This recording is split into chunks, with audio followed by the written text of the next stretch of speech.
দিচ্ছে এসা আল্লাহু আকবার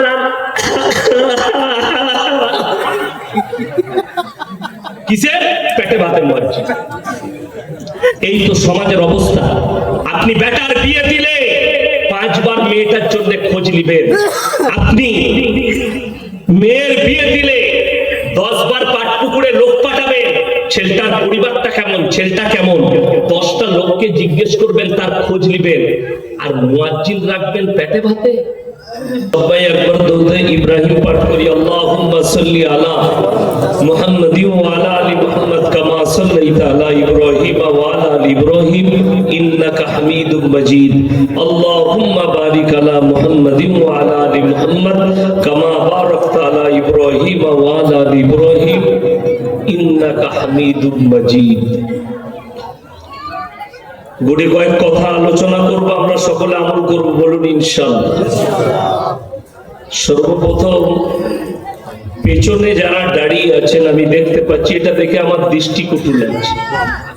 হয় চলে যান ওখান থেকে, নাইলে এসে বসুন, জায়গা আছে প্লিজ।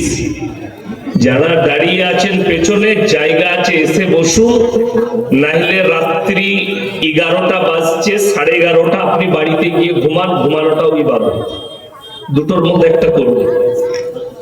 এটা কিন্তু কোন ড্যান্সের ফাংশন নয়, কোরআন হাদিসের মাজমা, বসে শুনুন।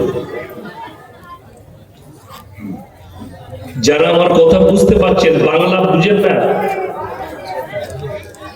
ওইখান থেকে হয় সরে যান, নাহলে বসুন, নাহলে বাড়ি থেকে ঘুমান, অসুবিধা নাই। রাস্তায় ঘুরে বেড়া, দোকান বসেছে, চা খান কি, বাদাম ফাদাম কিনে খান। 1 নম্বর, মুসলমান আমরা যে ইসলাম বুঝেছি পরিপূর্ণ বুঝি। কেন? আমাদের সমাজের লোক আমরা জানি মুসলিমরা ভারতের নামাজ, রোজা, তাসবিহ, তেলাওয়াত, হজ, যাকাত, এইখানে ইসলামটা সীমিত। ভুল। পরিপূর্ণ একটা জীবন ব্যবস্থার নাম হচ্ছে ইসলাম। যে জীবন ব্যবস্থাটা কোরআন হাদিস এবং রাসূল আকরাম সাল্লাল্লাহু আলাইহি ওয়াসাল্লাম আখলাক এবং চরিত্রের দ্বারা গড়া, মাথা থেকে পা পর্যন্ত একটা মুসলমানের চরিত্র হবে রাসূল আকরাম সাল্লাল্লাহু আলাইহি সাল্লামের আখলাক মোতাবিক, কোরআন হাদিস মোতাবিক। সবাই বলুন, কোরআনকে বিশ্বাস করেন না করেন? করেন, জোরে বলুন ইনশাআল্লাহ। দেখুন, এটা মাদ্রাসার জলসা, তো আলেম উলামা অনেক আছেন, ইমাম সাহেব ভাইরা আছেন এলাকা। আপনারা সকলে জানেন ইমাম সাহেবরাও জুম্মায় বয়ান করেন। যেখানে বয়ান হয় ইসলামী বয়ান, সেখানে বলা হয় প্রত্যেকটা মুসলমান নরনারীর জন্য দ্বীনি শিক্ষা অর্জন করা কি? জোরে বলুন, আমি কানে কানা, ফরজ। এরপরে শুনতে পেলাম, আমি একটু কানে কম শুনি, জোরে বলবেন। কানের প্রবলেম নাই, আপনাদের মুখের প্রবলেম। যদি ফরজ হয় আর মুসলমানের কাছে যদি দ্বীনি শিক্ষা না থাকে, তা বেঈমান কাফের কত সহজে আপনার কাছে নিজের বীজ বুনতে পারে, আপনার কাছে প্রমাণ দিল। এই ভারতে যদি বর্তমানে 30 কোটি মুসলমান থাকে, তা আমার মনে হয় মিনিমাম 10 কোটি মুসলমান নাই, বেঈমান কাফের হয়ে বসে আছে, ঈমান নাই তাদের। যদি বলেন দলিল কি, এই ভারতে বর্তমানে যতগুলো ইসলামের দুশ্মন আমরা দেখতে পাচ্ছি, সব কটা কিন্তু মুসলমান হবে। পৃথিবীর ইতিহাস খুলুন, একটা ইতিহাস শুনুন। নবাব সিরাজউদ্দৌলাকে ধোঁকা কে দিয়েছিল? মুসলিম না অমুসলিম? মুসলিম এবং তার ঘরের লোক মীর জাফর ধোঁকা দিয়েছে। তাইলে আপনি অমুসলিমকে গালি দিতে পারবেন? টিপু সুলতানকে যে ধোঁকা দিয়েছিল তার পরিবারের লোক। হযরতে হোসেন রাদিয়াল্লাহু তাআলা আনহুকে কারবালার প্রান্তরে শহীদ করেছিল কোন বেঈমান কাফের নয়, মুসলিমরা। কথাটা বুঝাতে পারলাম? আল্লামা ইকবাল ওই জন্য বলেছেন, ইস ঘর কো আগ লাগি ঘর কি চিরাগ। মুসলমান, তোমরা নিজেদের ঘরে নিজের আগুন ধরিয়েছ। ইসলামের যে বুনিয়াদ আল্লাহ পৃথিবীর বুকে রেখেছেন শিক্ষার দ্বারা, এডুকেশনের দ্বারা। কোরআনের যে প্রথম আয়াত নবীজি সাল্লাল্লাহু আলাইহি ওয়াসাল্লাম গারে হিরার মধ্যে ছিলেন, আয়াত কি এলো? ইকরা বিসমি রাব্বিকাল্লাযী খালাক। হে নবী, পড়ো। শিক্ষার উপরে, এডুকেশনের উপরে তোমরা শিক্ষা অর্জন করো। মুসলমানের জন্য নবীজি বললেন, নরনারীর জন্য দিনই শিক্ষা অর্জন করা ফরজ। এই ধারাটা কোন ধারা? বকুলতলা। বকুলতলা। এই পুরো বকুলতলা থানায় যদি আলেমরা সমীক্ষা করে যে কত পার্সেন্ট মুসলমানের কাছে দ্বীনি শিক্ষা আছে, আমার মনে হয় 15% মুসলমান বেরোবে না যাদের কাছে দ্বীনি শিক্ষা আছে। 85% মুসলমান যাদের কাছে দ্বীনি শিক্ষা নাই। ঠিক বললাম না ভুল বললাম? আপনি চলুন, এই দ্বীনি শিক্ষা না থাকলে কি ক্ষতি? বেঈমান কাফেররা কিভাবে জাল ছুড়েছে আপনার কাছে? যখন আপনার সম্পর্ক কোরআন থেকে ছিন্ন হয়ে গেছে, আপনার সম্পর্ক আলেম থেকে ছিন্ন, আপনার সম্পর্ক রাসূলের আখলাকের কাছ থেকে ছিন্ন, তখন বেঈমানরা সুযোগ পেয়েছে। যেমন আমি যে দরুদটা পড়লাম, এই দরুদটা পড়া হারাম? কথা বলে না? কোথায় পড়া যায়? নামাজে। কিন্তু হাওড়া, হুগলি, মেদিনীপুর আর 2-24 পরগনার লোক একটা দরুদ মুখস্থ করে রেখেছে যাতে জলসাই হুজুর না বলতে পারে যে মালকটা বেনামাজি। হুজুর বলে দিলে আল্লাহুম্মা, তখন শুরু করে দিলে সাল্লি আলা সাইয়্যিদিনা। আর আমি যে দরুদটা পড়লাম, যারা নামাজি তারা খালি পড়লো, বেনামাজি মালকটা পড়লো না। আমি বুঝতে পারলাম কত গোটা মাল বেনামাজি আর কটা নামাজি। কথা বুঝতে পারেন? আমি এটা পরীক্ষা করলাম। এই দরুদটাও দরুদ, এটাও দরুদ। কিন্তু আমি আপনাদেরকে পরীক্ষা করলাম। ওই মাইক্রোফোনটা অফ করুন স্যার। এটাও বন্ধ করুন। আমার ভাই, আপনি অবাক হবেন বেঈমান কাফেররা কিভাবে আপনার মাথায় বিষ ঢেলেছে। মুসলিমদের ছেলে 24 পরগনায় বাড়ি, বালি আনতে যায় আমার বর্ধমানে। দুটো মারাত্মক সব থেকে দামি বালির ঘাটগুলো আমার বাড়ির পাশে। একটা হচ্ছে সিল্লার ঘাট আর একটা হচ্ছে বহুগ্রাম ঘাট। দুটোই আমার বাড়ির দুদিকে, দামোদর নদীর ঘাটের বালি লোড করতে যাচ্ছে। মুসলিমদের ছেলে গাড়ি ট্রাক চালায়, বালি লাট করেছে, হাই রোডে এসে দাঁড়ালো, খাবার খাবে, গোসল টোসল করে প্রথমেই 1 বোতল মদ খেয়ে নিল। খাওয়া শেষ, হোটেলের কর্মচারীকে বলছে, ভাই মুরগির গোশত আর রুটি নিয়ে আয়, মুরগির মাংস আর রুটি।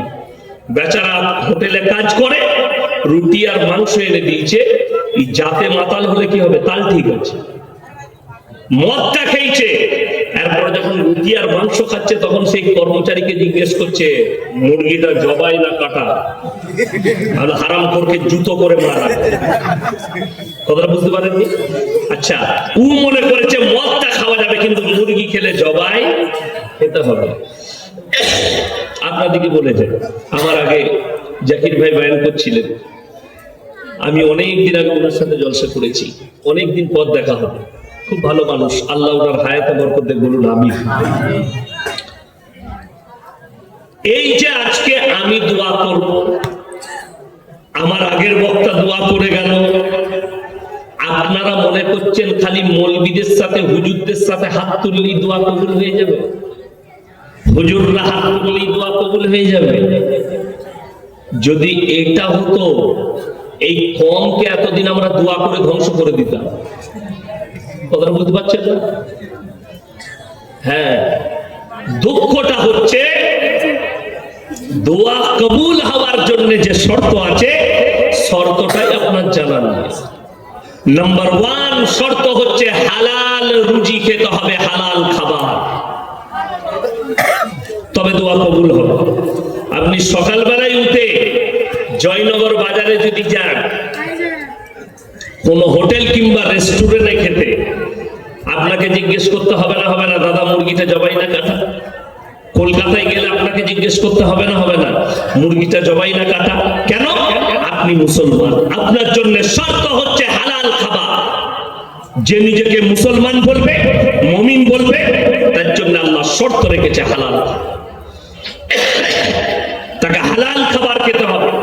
মুসলমানরা হালাল কি বুঝেছে? ইয়াসিন ভাই রাত্রে আমাদের পাটপুকুরে বয়ান করে গেল, জবাই করা মুরগির মাংস খাবে।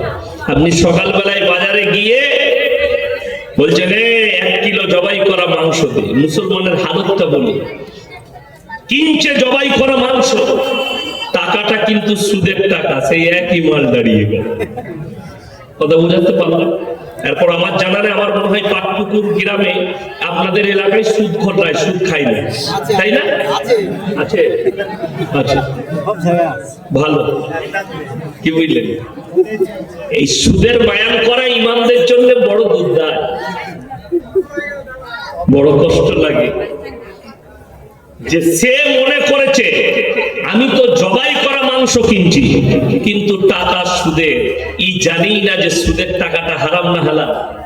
কথা বলে হারাম। এ কোন মৌলবীর কথা না, আমার বাপের ডাইরির কথা না, আমার কথা। কোরআন কি বলছে শুনেলেন এই সম্পর্কে? ওয়াহাল্লাল্লাহুল বাইয়া ওয়া হারামার রিবা। হে আমার নবী বলে দাও, সুদ তোমাদের জন্য হারাম, আর ব্যবসাকে হালাল করলাম। জোরে করুন সুবহানাল্লাহ। আপনি আলু বিক্রি করে 250 টাকা লাভ করবেন, 1 বস্তা বিক্রি করবেন হালাল। সেই টাকায় আপনি যেটা খাবেন হালাল। লেগে নিয়ে যান, যারা নিজেদের সন্তানের মুখে হারাম খাবার তুলে দেয়, তারা নেক সন্তান হতে পারে। সেই সন্তান নেক হবে না। এই যেরকম চলছিল কান্দে কানে, কি সমস্যা যেমন ছিল ঠিকই ছিল, তো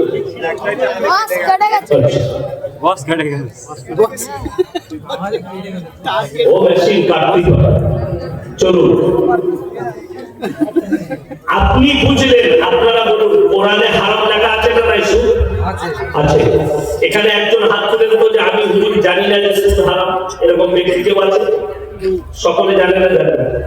ইমানদারির সঙ্গে বলুন, যদি মুসলমান হয়েছে জানে সুদ হারাম, তারপরেও যদি সুদ খায়, সে কি আর মুসলমান থাকতে পারে? সে আল্লাহর বিরুদ্ধে যুদ্ধ ঘোষণা করলো না? এটা কোরআন গেল, আল্লাহর কথা গেল, আল্লাহর সঙ্গে যুদ্ধ ঘোষণা করলো। চলুন এরপরে আমার নবী বিশ্বনবী হাদিস বর্ণনা করলেন, হে আমার সাহাবীরা শোনো, কেউ যদি 1 টাকা সুদ খায়, নিজের মায়ের সঙ্গে 36 বার জিনা করার সমান পাপ হবে। 1 টাকা সুদ খেলে মায়ের সঙ্গে 36 বার জিনা করার সমান পাপ। সেই ব্যক্তি রাসূলের সঙ্গে যুদ্ধ ঘোষণা করলো না? কিন্তু আমাদের দেশের দুঃখ কি জানেন তো? মদ যে খায়, মদ খেয়ে সে মসজিদে প্রবেশ করতে পারে, গ্রামের লোক তাকে বেঁধে মারবে। গাঁজা খেয়ে মসজিদে প্রবেশ করবে না, করতে পারে না। কিন্তু আল্লাহর কৃপায় আমাদের সমাজ এত ভালো, সুদখোররা আতর লাগিয়ে কালকে জুম্মা আছে, জুম্মার দিনে ফাঁস কাতারে বসে নামাজ পড়ে। ঠিক বললাম না? এই সকালবেলায় আপনাদের পাটপুকুরের চায়ের দোকানগুলো খোঁজ নিবে, যে সুদখোর মালকটা আছে তারা আমাকে গালি দিল, ও বাজে হুজুর, ওকে আবার দাওয়াত দেয়, ওই মালকটা গালি। আচ্ছা আপনারা বলুন, সুদখোররা যদি আমাকে গালি দেয়, কোরআনের আয়াত পাল্টাবে না? রাসূলের হাদিস পরিবর্তন হবে না? আল্লাহর কসম করে বলছি না। যাদের মনে হচ্ছে ইমামের কলার ধরে বয়ান বন্ধ করব, মৌলবীদের কলার ধরে বয়ান বন্ধ করব, তারা মাথায় রাখবেন কোরআনে আল্লাহ ওয়াদা করেছেন, ফালান তাজিদা লিসুন্নাতিল্লাহি তাবদীলা।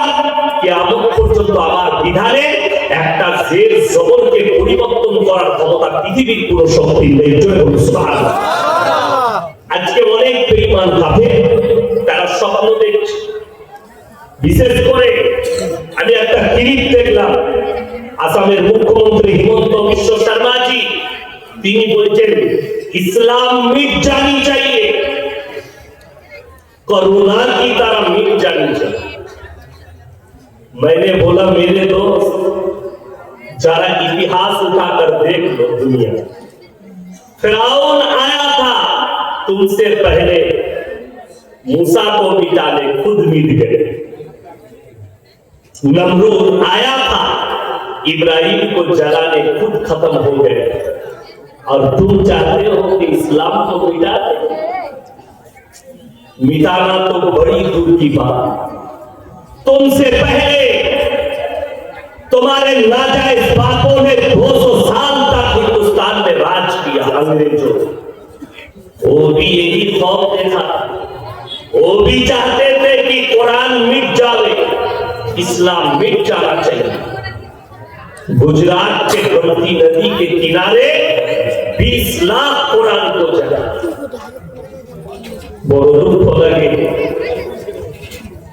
কষ্ট লাগে। আমার আল্লাহ কোরআনকে অবতীর্ণ করেছেন, ছেড়ে দেননি। জোরে বলুন না সুবহানাল্লাহ। আল্লাহ কোরআন অবতীর্ণ করেছেন, এরপরে মানুষের দায়িত্ব সে আলমারিতে সাজিয়ে রাখবে। আল্লাহ ছেড়ে দেননি। আপনি যে কাগজটা সাজিয়ে রেখেছেন ওটা পুড়িয়ে দিলে ওই কোরআন আর কাগজ শেষ, ঠিক কিনা কথা বলে? তাই ওইখানে হেফাজত আল্লাহ করেননি। আল্লাহ নিজে ওয়াদা করলেন, ইন্না নাহনু নাযালনা যিকরা ওয়া ইন্না লাহু হাফিজুন। আমি এই কোরআনকে অবতীর্ণ করেছি, কোরআনের হেফাজতের দায়িত্বটাও আমি আল্লাহ নিজে নিয়েছি। জোরে বলুন সুবহানাল্লাহ। আপনি অবাক হবেন যদি বলেন কোথায় করেছে? মাদ্রাসার একটা তানবির নিয়ে আসুন, হাদিসের কোরআন দান করিয়ে দিবেন, 30 পারা কোরআন আপনাকে স্টেজে দাঁড়িয়ে শুনিয়ে দেবে। জোরে বলুন সুবহানাল্লাহ। ওটা পৃথিবীর কোরআন জানিয়ে দাও। একটা যদি হাদিসের কোরআন জিন্দা থাকে, ইনশাআল্লাহ আবার 100 কোটি কোরআন চেপে চলে আসবে। জোরে বলুন সুবহানাল্লাহ। যারা এই স্বপ্ন দেখছে তাদের স্বপ্নটা স্বপ্নই থেকে যাবে, তাদের স্বপ্ন স্বপ্নই থেকে যাবে, তারা কোনোদিন কামিয়াব হতে পারবে না। আজকের মনে মন যারা মনে করছেন এই দুশ্মন গুলো আজকের না, যেদিন থেকে নবীজি সাল্লাল্লাহু আলাইহি ওয়াসাল্লাম দ্বীনের মেহনত শুরু করেছেন, ইসলামের প্রচার শুরু করেছেন মক্কায়, সেই দিন থেকেই বেঈমান কাফেররা দুশমনি শুরু করেছে। ঠিক কিনা কথা বলতে? তার একটা দলিল শুনে আল্লাহর হাবিব সাল্লাল্লাহু আলাইহি ওয়াসাল্লাম কাবা ঘরে কোরআন পড়ছেন। কোথায় বললাম? কাবা ঘরে। কোরআন তখন আস্তে আস্তে অবতীর্ণ হচ্ছে। সাহাবীরা বসে আছে, অনেক বেঈমান কাফের ঢেল লাগিয়ে শুনছে। যেমন বর্তমানে সোশ্যাল মিডিয়ার যুগ, ইউটিউব আর ফেসবুকে যখন জলসা যাচ্ছে, শুধু মুসলিমরা আমাদের জলসা শুনে না, মুসলিম ভাইরা সবাই শুনে। দেখি এই মনীষের কি বলছে, শুনে। নবীজি কোরআন পড়ছে, বেঈমান কাফেররাও লুকিয়ে শুনছে। আর একদল বেঈমান কাফের কাবা ঘরের বাইরে তাবলীগ শুরু করেছে। কিসের তাবলীগটা? শুনেলেন নবীজির কাছে কোরআনের। কে নিয়ে এলেন? জিবরিল আলাইহিস সালাম। আল্লাহ পাঠালেন, وقال الذين كفروا لا تسمعوا لهذا القرآن والغوا فيه لعلكم تغلبون। হে আমার নবী, বেঈমান কাফেররা তোমার বিরুদ্ধে তাবলীগ করছে। এই তাবলীগ নবী যে কোরআন আবৃত্তি করে সে কোরআন তোমরা শ্রবণ করো না, হাততালি মারো আর কানেতে আঙ্গুল দাও। আল্লাহর কসম, ইসলামকে রুখতে পারেনি আজকে পৃথিবীতে 250 কোটি মুসলমান। জোরে একবার বলুন সুবহানাল্লাহ। 250 কোটি মুসলমান রুখতে পারেনি। চলুন এরপর আমি যেটা আপনাদেরকে বুঝাতে চাইছি, আমরা সকলে জানি সুদ হারাম, তাইলে মুসলমানের উচিত নয় যে সুদ খাওয়া। ঠিক কিনা কথা বলে? অনেকজন প্রশ্ন করে, হুজুর তাইলে একজন দেখছিলাম আমাদের, আমি শুয়ে শুয়ে দেখছিলাম কানে হেডফোন লাগিয়ে, মাহমুদ মাদানীকে একটা রিপোর্টার জিজ্ঞেস করছে कि आपके धर्म में तो ब्याज हराम है, सूद हराम है, फिर मुसलमान बैंक के खाता क्यों खोलते? अरे हमसे पूछो बेटा, हम तुमको समझाएंगे। सरकार हमको ब्याज देते हैं लेकिन हम उसको लेकर पैखाना और बाथरूम में खर्च करते हैं। কথা বুঝতে পেরেছেন না? ব্যাংকের সুদ ঢুকলে ওই সুদটাও আপনার জন্য উপভোগ করা শরীয়তে হারাম, চলবে না। আপনি যদি মনে করেন কি করব, আমি তো কোটি টাকার মালিক, তো দেখা যাচ্ছে আমার 1 লাখ টাকা সুদ এসছে, সুদটাকে টাকাটা নিয়ে আপনি দেখলেন কোথাও রাস্তার কাজ হচ্ছে, চল এইখানে দিয়ে দিবা, না বলে লুকিয়ে। কোথাও দেখলেন পাড়ায় একটা পায়খানা বাথরুম হচ্ছে, লোকরা খালি পেশাব আর থাকবে, লিজা টাকাটা লাগিয়ে দে, কে দিয়েছে বলিস না, ওটা পায়খানায় ব্যবহার হয়। এ হারাম করে জানেন না, এরা মনে করে মুসলমানরা সুদ খায়। নাউজুবিল্লাহ। যারা হাকিকাত ইমানদার হবে, মুমিন হবে, তারা ব্যাংকের সুদটাও গ্রহণ করেন। ঠিক কিনা কথা বলে? আল্লাহ যেটা দিয়েছে আমরা ওটার উপরই সন্তুষ্টি প্রকাশ করবো, এটা মুমিনদের একটা বড় আখলাক, কোরআনে আছে। আল্লাহ এই আখলাকও দিয়েছে। আপনারা বলুন, মদ খাওয়া হালাল না হারাম?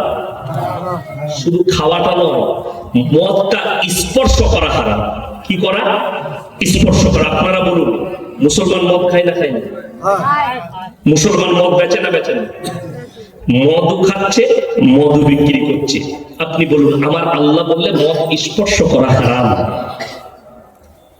নিষিদ্ধকর জিনিস তোমরা স্পর্শ করো না। এরপর আপনি চিন্তা করুন, যদি মদ গাঁজা আপনি স্পর্শ করছেন, আপনি জেনে শুনে আল্লাহর সঙ্গে যুদ্ধ ঘোষণা করছেন, করছেন না করেননি? করছেন। অবাক হবেন, মুসলমানদের ইমানের তাকাজা, ইমানের ওয়েটটা একটা অমুসলিম বুঝেছে, কিন্তু মুসলমান বুঝেনি। মুসলমান নিজে বুঝেনি।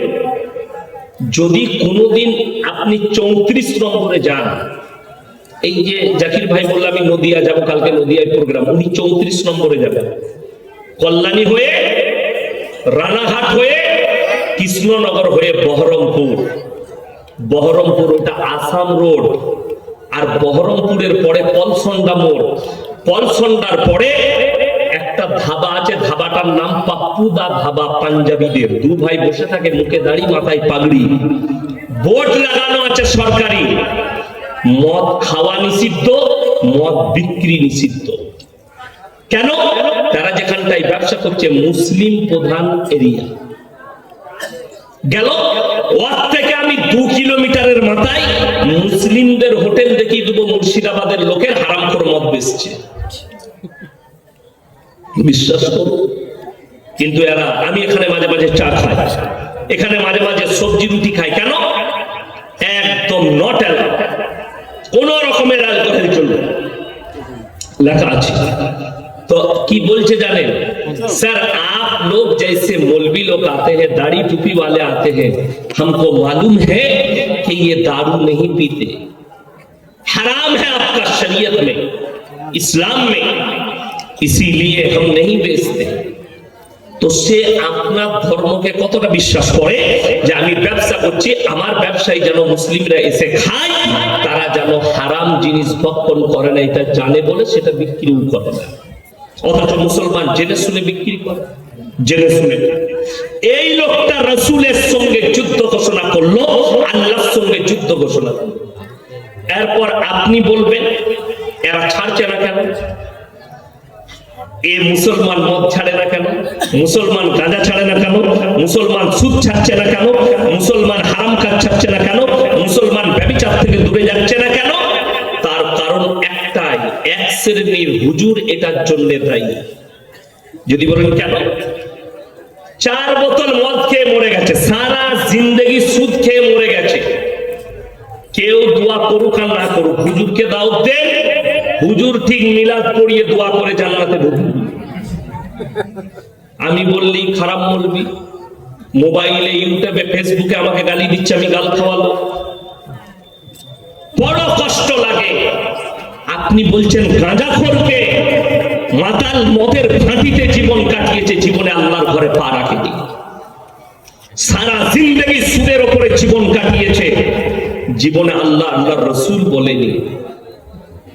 সারা জিন্দেগি মদ খেয়ে বিবির উপরে, পরিবারের উপরে অত্যাচার করেছে, আর মারা গেছে, আপনি বলছেন মিলাদ পড়িয়ে হুজুরকে দাওয়াত দিয়ে দেশি মুরগি খাইয়ে জান্নাতে দেবো?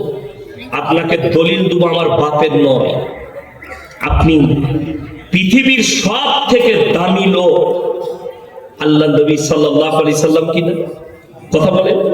আচ্ছা, নবীজির থেকে দামি লোক পৃথিবীতে কেউ হতে পারবে? কেউ হতে পারবে না। চলুন, নবীজি সাল্লাল্লাহু আলাইহি সাল্লামের কাছে খবর এলো, ইয়া রাসূলুল্লাহ, আপনার চাচা যান মৃত্যুর শয্যায় শুয়ে আছে, মারা যাবার অবস্থা। নবীজি ছুটলেন চাচার বাড়িতে, হাতটা টিপে ধরে বললেন, চাচা একবার খালি কলমাটা পড়ে নাও, আমি আল্লাহর কাছে কেঁদে কেঁদে তোমার জন্য ক্ষমা চাইব। নবীজির চাচার প্রথম যে উত্তর এলো, আমি যদি বার্ধক্যে কলমা পড়ি লোকে বলবে মৃত্যু ভয়ে কলমা পড়েছে, আমি কলমা করতে পারবো না। নবীজির চোখ দিয়ে পানি এলো, চাচার চোখে আল্লাহ আয়াত পাঠিয়ে দিলেন নবীজির কাছে, ইন্নাকা লা তাহদি মান আহবাবতা ওয়ালাকিন্নাল্লাহা ইয়াহদি মান ইয়াশা। সকলে বলুন, হিদায়াতের মালিক কে? আল্লাহ। হিদায়াতের দপ্তরটা আমার আল্লাহর হাতে। আমার ইচ্ছা নেই তোমার চাচা কলমা পড়তে পারবে না। নবীজির চোখ দিয়ে পানি এলো, দাড়ি মুবারক ভিজে গেল, চাচা যান চলে গেলেন। নবীজি এরপরে দোয়া শুরু করলেন, আল্লাহ তুমি আমাকে যতদিন না নিষেধ করছো, আমি আমার চাচার জন্য কেঁদে কেঁদে ক্ষমা চাইব। তুমি আমাকে যতদিন না নিষেধ করবে, আমার চাচা যতই পাপ করুক, আমি তোমার কাছে কেঁদে কেঁদে ক্ষমা চাইব। নবীজি কাঁদতে লাগলেন আল্লাহর কাছে, আল্লাহ আমার চাচাকে ক্ষমা করে দাও। আল্লাহ, যে চাচা বলেছিল তুমি ইসলামের প্রচার করো, আমি বেঁচে থাকতে তোমার গায়ে কেউ হাত লাগাতে পারে। নবীজি সাল্লাল্লাহু আলাইহি সাল্লামের উপরে যতগুলো অত্যাচার হয়েছে নবীজির চাচা যান চলে যাওয়ার পরে, তার আগে নয়, কেউ সাহস পায়নি। সেই রকম চাচা চলে গেছে, নবীজি হাত তুলে কাঁদছেন আল্লাহর কাছে, আমার চাচাকে ক্ষমা করে দাও। আল্লাহ আয়াত পাঠালেন নবীজির কাছে, এটা ভয়ঙ্কর উপদেশের আয়াত মুমিনদের জন্য।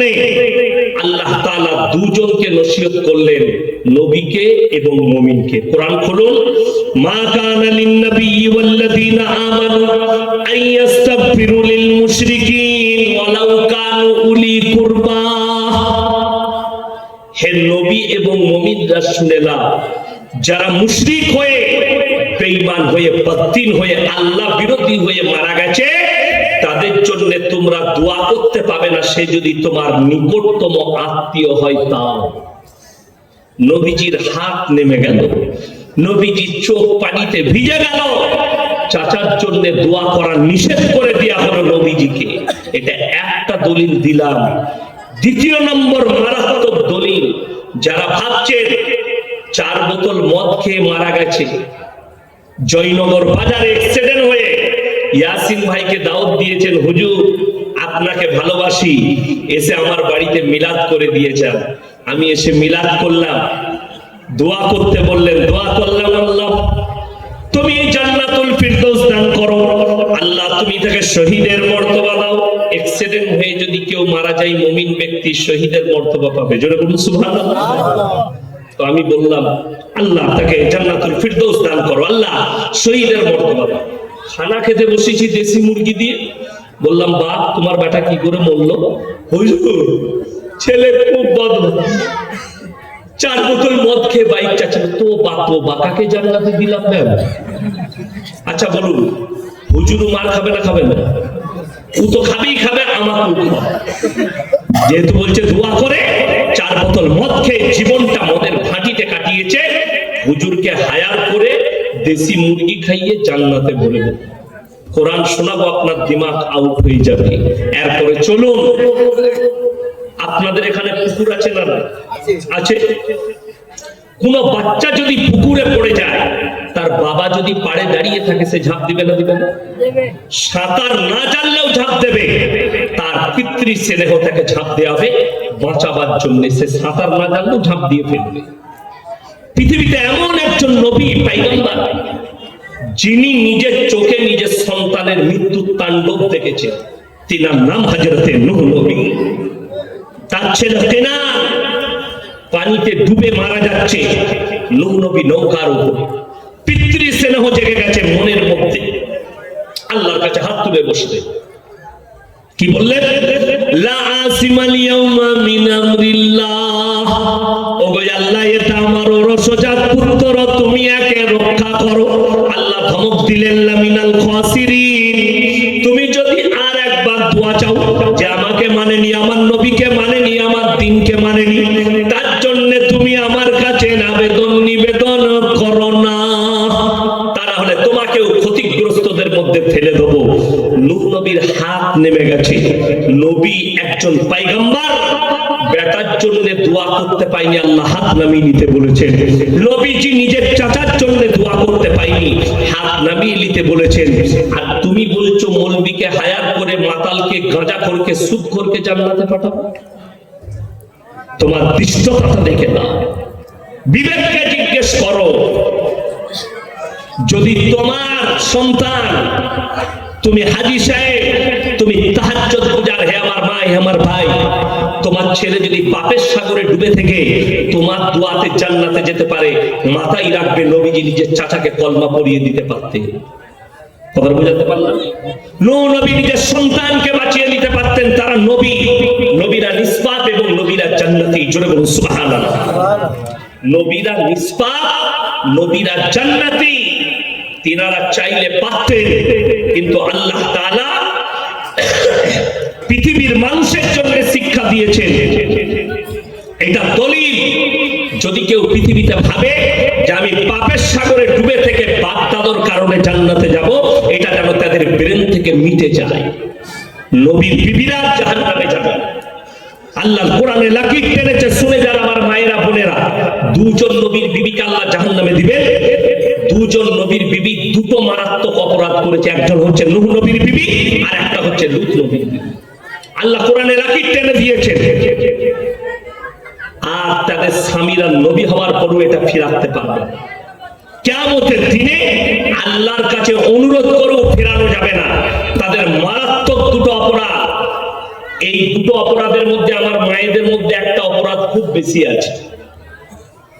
এক নম্বর হচ্ছে আল্লাহর এবং তার নবীকে না মানা, আল্লাহর অবাধ্যতা করা। এটা এক নম্বর। এটা হয়তো আমাদের মা বোনেদের মধ্যে সবারই মধ্যে নেই, কিন্তু দ্বিতীয় নম্বরটা আছে। দ্বিতীয় নম্বরটা কি?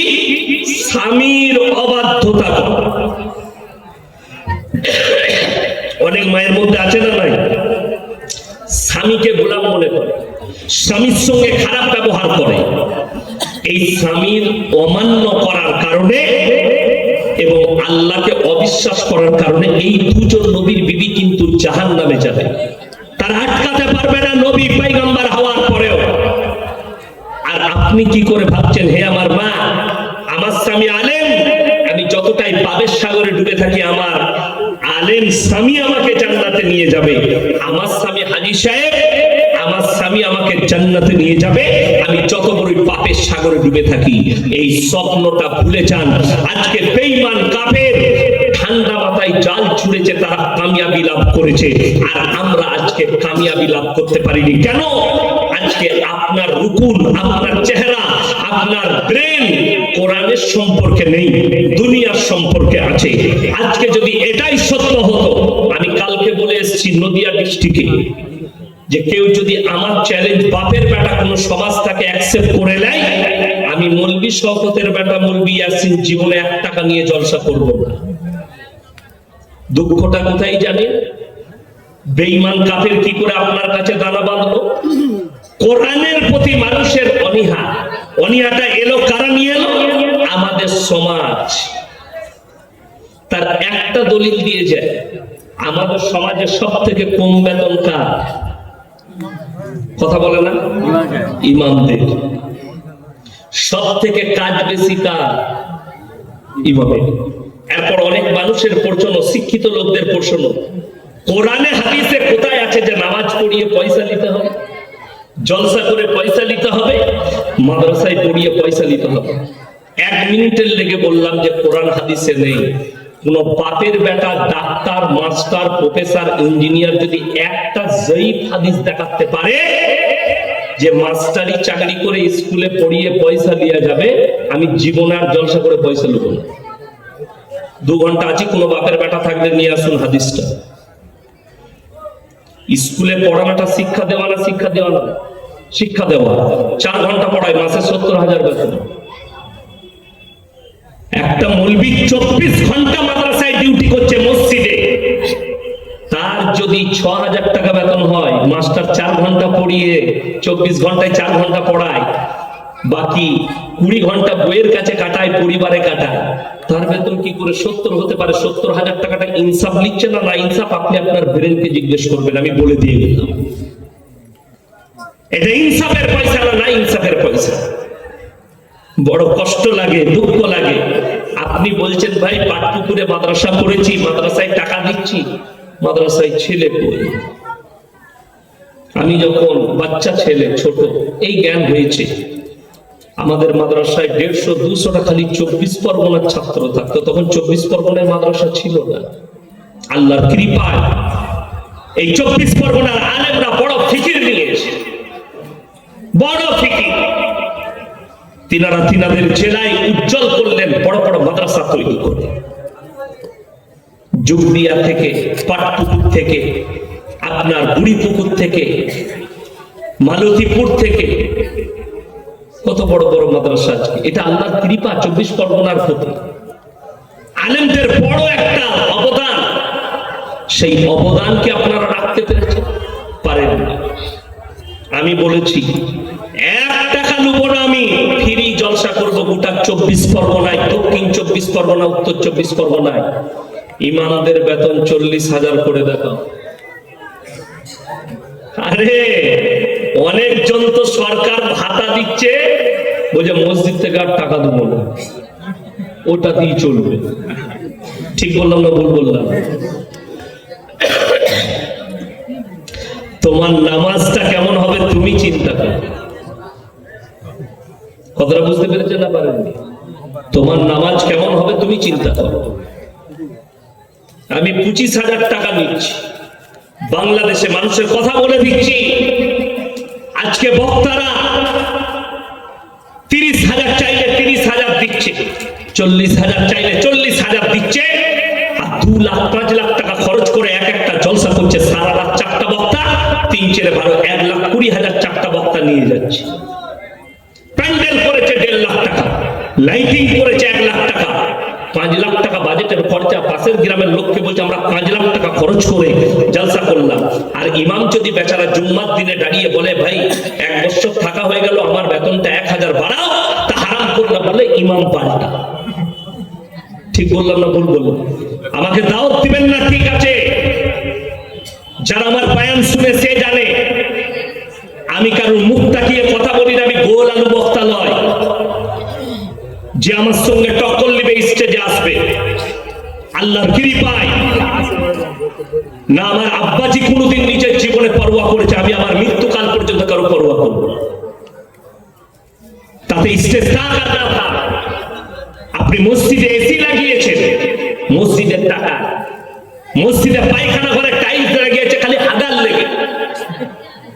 তোমার জানা আছে কোন মৌলবি যদি ফতোয়া দেয় এখানে আমার কাছে এসে যে হাদিসে কোরআন থেকে দলিল আছে মসজিদে পায়খানা বাথরুম করার, মসজিদের টাকা, আমি জীবন আর সমাজের বুকে বক্তব্য দেব? জানা আছে তোমার?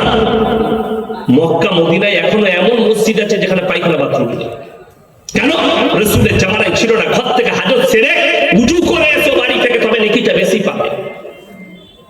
আর আমাদের দেশের লোক খায় ঘরে, আগে মসজিদ। ট্যাঙ্কির পানিটা শেষ হবে, সাবমার্সিবলের বিল উঠবে। ঠিক বললাম না ভুল বললাম? রাগ করে না, আমি বাস্তববাদী, বাস্তব বলছি। রমজান মাসে আসরের নামাজ পড়ে না, জোহরের নামাজ পড়ে হারাম করে মসজিদের সুইচটা টিপে দিয়ে শুয়ে দিয়ে আসর পর্যন্ত ঘুমাচ্ছে। ওই মসজিদের কারেন্টটা তোমার বাপের, টাকাটা তোমার বাপের, আমানতের খিয়ানত করছো তুমি। অথচ ইমামকে 10 টাকা দিতে পারো না, ইমামের বেতন দিতে পারো না। বড় কষ্ট লাগে। আমার মতো বক্তাকে দাওয়াত দিয়ে জলসা করাবেন না যদি মনে হয় যেগুলো শুনতে পারবো। আমার ভাই, আলেমের মূল্য জানেন কি? আপনার জানা নেই। আজকে এই মেয়াদ শেষ হয়েছে ওইটার কারণে। একটা আলেমও আজকে আমরা চাইছি যে আমার ছেলেটা ডাক্তার হোক, মাস্টার হোক। আর আপনাকে চ্যালেঞ্জ ছুড়ে বললাম, ইমামদের বেতন 40,000 করুন, আপনার এলাকার যারা ডাক্তার মাস্টার আছে তারা নিজেদের ছেলেটিকে স্কুলে না পড়িয়ে মাদ্রাসায় আলেম তৈরি করবে, হাফেজ তৈরি করবে, রাঁধা ভাত পাবে আর 40,000 বেতন পাবে, দিনের উপরে টিকে থাকবে। যারা বলছে দিনের কাজ করলে, নামাজ পড়ালে পয়সা কেন নেওয়া যাবে, আমি অনুরোধ করে বলছি আমার মাদ্রাসায় যেতে হবে না, 3 মাস খালি আল্লাহর রাস্তায় কাজ করো। মাদ্রাসার এতিম তালবিলিম দিকে রান্না করে খাওয়ানো, এটা দিনের কাজ না? দিনের কাজ না? দিনের কাজ।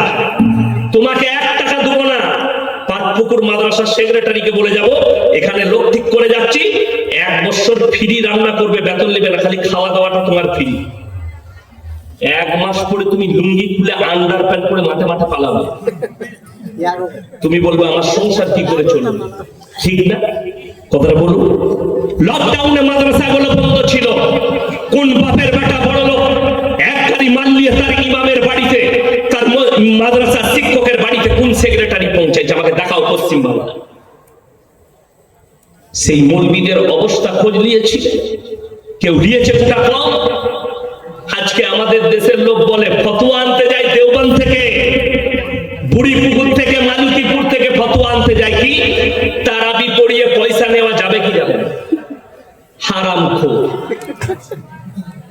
তারাবির ফতোয়া আনতে যাচ্ছিস, আগে খোঁজ নিলি না কোন ঘরের ছেলেটা আলেম হয়েছে, কোন ঘরের ছেলেটা তারাবি পড়াচ্ছে, যার বাপের কিচ্ছু নাই, মা ভিক্ষা করে খেত, এতিম, বাপ মারা গেছে, মা ভিক্ষা করে মৌলবি করেছে, হাফেজ করেছে, তার তোর উচিত তার ঘরে 50,000 টাকা পৌঁছে দেবে। ফতোয়া আনছে তারাবি পড়িয়ে পয়সা নেওয়া যাবে না, ওই ফতোয়াটা গুজরাটে চলবে, ইউপিতে চলবে, উত্তরপ্রদেশে চলবে, যেখানে কোটি কোটি ছেলেরা হাফেজ হয় আর ফ্রি তারাবি শোনায় গ্রামের মসজিদ। গরিবের ছেলে হাফিজে কোরআন, সে তোমার মসজিদে তারাবি শোনাবে, 30 দিন পেটে ভাতে করে তাকে ভাড়া নিয়ে তাড়িয়ে দেবে, তার বইয়ের ব্লাউজ গুলো বেচে, ছায়া বেচে তাকে সেমুই কিনতে। খোঁজ রেখেছ? আমি যেটা বলে যাচ্ছি গভীর ভাবে ভাববেন, যারা মনে করছেন ইমামের ভাতাটাই মসজিদের সরকার দিচ্ছে, আমি চ্যালেঞ্জ ছুড়ে বললাম ওটা মসজিদের টাকা নয়, হারাম। যদি কেউ মসজিদে লাগায়, কোন বাপের বেটা মৌলবি যদি আমার মুফতি আমার ফতোয়া কাটে, আমি আর জীবনে 24 পরগনায় বক্তব্য দেব। যদি কেউ বলে ভাতার টাকাটা মসজিদের টাকা, হারাম হবে, কথাটা হারাম। সরকার যদি কালকে আপনার মুখ্যমন্ত্রী বলে টাকাটা মসজিদকে দিচ্ছি, ওই মসজিদে লাগানোটাও হারাম, ওটা ইমামের টাকা দিচ্ছে। কাকে দিচ্ছে? ইমামকে। সেটা ভোট পাবার লেগে হোক আর ইমামকে সাথে রাখার জন্য হোক, সেটা তার নিয়ম, সে জানে, কিন্তু দিচ্ছে ইমামকে। তুমি বলছো ইমাম ভাতা পাচ্ছে, তখন আর মসজিদ থেকে টাকা দেবো না, তুমি হিসেব দিতে পারবে না আল্লাহর কাছে, মতওয়াল্লি হয়েছো, সেক্রেটারি হয়েছে, হিসেব দিতে পারবে না। আজকে কষ্টটা বলে দিই, এই মাদ্রাসা শুধু নয়, দক্ষিণ 24 পরগনায় যতগুলো মাদ্রাসা আছে, একটা যদি মাদ্রাসার মুহতামিম, একটা সেক্রেটারি আর হেড মোল্লা যদি বলতে পারে যে 24 পরগনা অমুক গ্রাম থেকে গ্রাম 16 আনার লোক এসেছিল, যে ভাই কোন কোন লোকগুলো মসজিদের কমিটিতে থাকতে পাবে, একটু শর্তগুলো বলে দাও। কথাটা বুঝতে পেরেছিলাম? আর আমি চ্যালেঞ্জ ছুড়ে বলে গেলাম, 24 পরগনা জেলায় যদি সমীক্ষা করা হয় যে কতগুলো মতওয়াল্লির যোগ্যতা আছে যে মসজিদের সেক্রেটারি থাকতে পাবে, 100টা মসজিদ বার করলে 98টা সেক্রেটারির নাম কাটা যাবে। ঠিক বললাম না? বললাম শর্তগুলো। নাম্বার 1 শর্ত যেটা মারাত্মক, সেটাই বহু মতওয়াল্লির মধ্যে, সেক্রেটারির মধ্যে নেই, ইমামের অবর্তমানে নামাজ পড়ানোর যোগ্যতা থাকতে হবে। বেশিরভাগ, আরে আমাদের সমাজ জানেন পেটে ভাতে চলছে। এক এলাকায় জলসা করতে গেলাম, কোথায়? ওই আমাদের বর্ধমানেরই কাটুয়ার ওই সাইডে। তো একজন চাচা আজান দিচ্ছে, ফজরের সময় আমি রাত্রে ছিলাম, সকালে মুর্শিদাবাদে দিনে জলসা ছিল, তো রাত্রে জলসা করে থেকে গেলাম। ফজরের সময় যখন আজান দিচ্ছে, আজান শেষের পরে চাচাকে ডাকলাম, চাচা এইদিকে এসো, তুমি মুয়াজ্জিন বা? জি হুজুর। আচ্ছা, কত বেতন? হুজুর বেতন দেয় না, পেটে ভাত। তাহলে তোমার দোষ নাই, গায়ের লোকের দোষ। কেন বলুন? সে যা আজান দিলে ফেরেশতাগুলো একটাও নাই, পালিয়ে গেছে। পেটে ভাতে তো সে দেখলে আমার কোন রকম পেটটা চলবে, আর গায়ের লোক দেখলে সারা বেতন লাগবে না, ফ্রিতে মালটা পাওয়া গেছে। আজান দিচ্ছে আল্লাহু আকবার,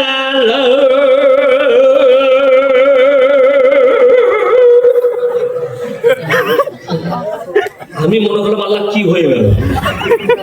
হ্যাঁ, কোন পেটে ভাতে মুয়াজ্জিন আবার ব্রেক নেয়। আমি নাম করবো না, একটা গ্রামে গেছি, সে আজান